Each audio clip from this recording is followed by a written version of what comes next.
check tayo dito is 3:30 na ng hapon. Tingnan nyo ang view. Ang ganda ng dagat. Tara na, tayo ay mamasyal. Let's explore Masbate. Maraming naliligo sa pool. Oh, ang ganda ng view. Dito ako nag-check in sa pool na ito. I mean, sa mga cottages na ito. And then, meron dito outdoor restaurants kung gusto mo kumain overlooking the sea.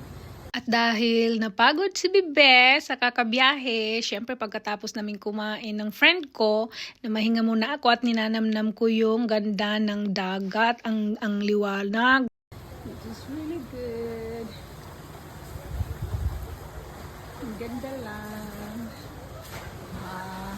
Mga neighboring resorts, nandun sa tabi-tabi, but this one has a swimming pool looking over the ocean. It's really good. Maraming naliligo. Mamaya guys, magbababad siguro tayo dyan ha. So dito tayo, explore natin tong lugar kasi we just arrived. And yeah, dito may lounge and everything. So it's really nice. Masarap ng maligo kasi shady na. Diba? Infinity!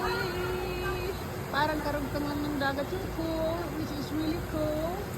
Ang saya-saya lang, ang sarap. Mamaya guys, swimming tayo. Maganda siguro ang lightings ng